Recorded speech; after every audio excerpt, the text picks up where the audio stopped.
If you're looking for an Italian designed vehicle, but you just don't have Italian designed money, in 2019, there'll be a car on the market that starts at $10,000, but it's only got 3 wheels.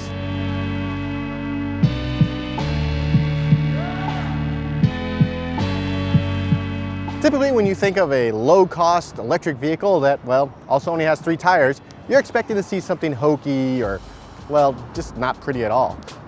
Instead, Sondors decided, let's create something beautiful. Let's just talk about the elephant in the room, and that is, it is a 3-wheel car. There is 1 tire in the back. Every car you've ever owned, probably 2 tires in the back. Now, by removing that 4th tire, it reduces the weight of the vehicle, which is great for an electric vehicle. It also makes it a bit more aerodynamic. You can tell sort of a teardrop shape. And because it does only have 3 tires, it also reduces the cost of manufacturing, and it's going to be easier to sell in the United States because of regulations. Initially, the vehicle will come to market with a front-wheel drive version. They are talking about having it all-wheel drive for later iterations. Now, the motor in this thing, it'll push out 170 horsepower, which is great for, a small car. But it'll also push out 323 foot-pounds of torque, which for a car that weighs 1,800 pounds, is kind of insane. The base model, the $10,000 version of this car, will have a 75-mile range. Now, for an additional $3,000, you can up that to 150 miles. And for $3,000 more than that, you can go 200 miles in this vehicle. We're in the vehicle, and it is a one-of-a-kind $1 million prototype, which means it's not street legal. Seatbelt, no seatbelts, no rear license plate. The windows don't roll down. The air conditioning doesn't work. This is purely a beautiful thing that moves. So we're gonna go for a little drive. We're not even gonna be able to do, 60 miles an hour. We could probably get up to maybe 30 in this parking lot, but still, it's a good try. Let's see what happens. It's unnerving to drive a one-of-a-kind prototype, no matter who makes it, whether it's a startup or a major manufacturer, but this is actually pretty nice. We did a whopping 18 miles an hour just now. Flip do a quick U-turn here in the parking lot.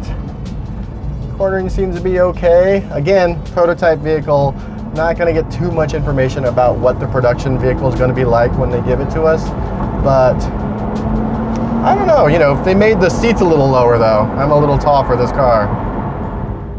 Now, when this car goes to production, they're saying the 0 to 60 time will be between 5 and 8 seconds, depending on the battery pack you get. Now, it's important for companies like this to actually put out a prototype car. Now, they crowdsourced investment into this car, so it's not Kickstarter. People who invested in this aren't just gonna get a t-shirt. They actually get equity in the company, and when these cars go on sale, they get first dibs at the production line.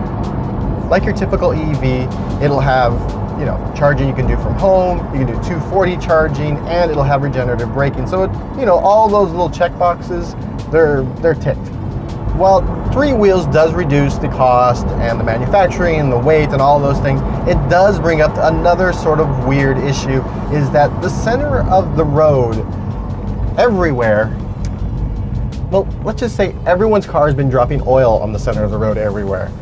It'll be interesting to see how that 3rd tire that's running over that oil at all times, how it'll affect the roads and the vehicle. Will it reduce the oil on the road? Will it run off? Will it make these cars a bit tougher to drive?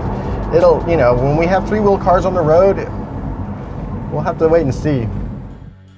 I'm out of the car, and I will say that I did enjoy myself, but it's important to note, this is not a production vehicle. This is a prototype, so it doesn't go as fast as the production vehicle is supposed to go. The suspension needs to be tuned. The brakes probably need to be updated. But I do enjoy a small car that does look as pretty as this. The problem is, going from this, a prototype, to full-scale production, that's extremely tough, especially for a startup like Sondors. But we'll see if they're able to pull it off in April 2019.